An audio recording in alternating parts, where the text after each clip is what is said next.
Students, आज हमारा subject है financial accounting D com part 2।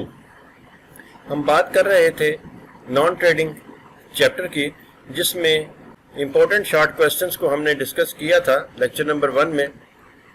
आज इसके बाकी जो क्वेश्चन हैं वो इंशाल्लाह इस लेक्चर नंबर 2 में हम डिस्कस करेंगे और देखेंगे कि वो कौन कौन से इम्पोर्टेंट शॉर्ट क्वेश्चंस हैं जो कि पेपर में आपको फ़ायदा दे सकते हैं।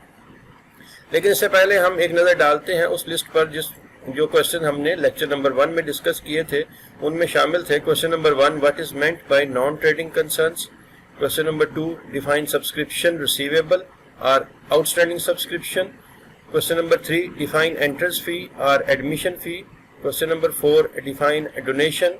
Question number 5, what is meant by legacy. Question number 6, what is meant by honorarium. Question number 7, define lockers rent.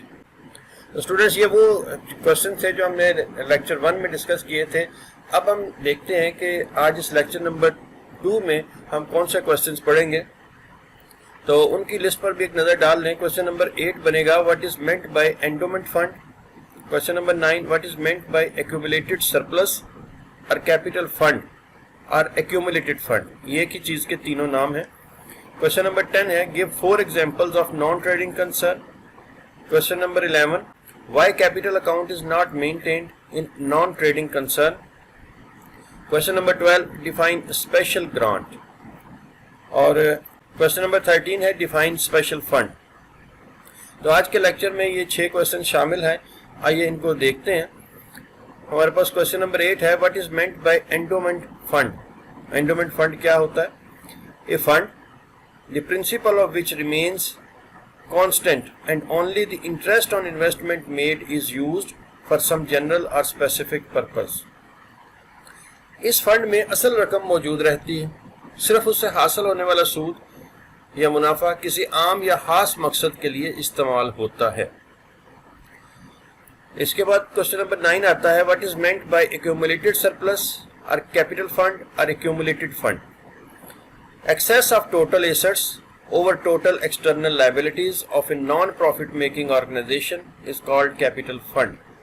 It is also known as general fund, accumulated fund or surplus fund.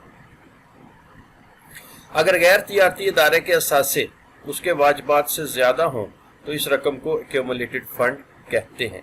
अगर assets ज़्यादा होंगे, liabilities कम होंगी, तो इनका जो difference बनता है उस डिफरेंस को accumulated surplus, accumulated fund या कैपिटल फंड या जनरल फंड या सरप्लस फंड, कोई भी नाम आप इसको दे सकते हैं।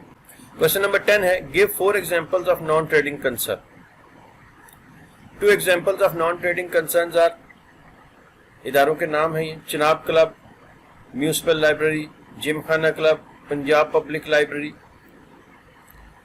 ये उर्दू में भी लिखे हैं, चिनाब क्लब है, municipal library, Gymkhana club, Punjab public library. ये सब जो हैं वो नॉन ट्रेडिंग ऑर्गेनाइजेशंस हैं। आप इनके अलावा भी और भी जो आपको पता हो कि ये नॉन ट्रेडिंग कंसर्न है, उनके नाम आप लिख सकते हैं। क्वेश्चन नंबर 11 है, why capital account is not maintained in non trading concern.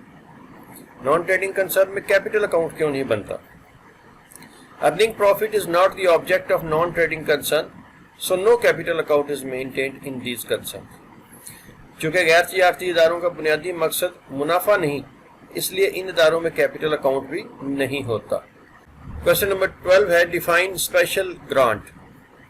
Amount given to any welfare institution for specific purpose is called special grant. किसी फलाही इदारे को किसी खास मकसद के लिए दी गई इमदाद खसूसी ग्रांट कहलाती है कि खास तौर पर आपने ये इस काम के लिए इस्तेमाल करनी है। फिर क्वेश्चन नंबर 13 है, लास्ट क्वेश्चन है, define special fund. Fund received for any specific purpose is called special fund. किसी खास मकसद के लिए वसूल होने वाला फंड खसूसी फंड कहलाता है।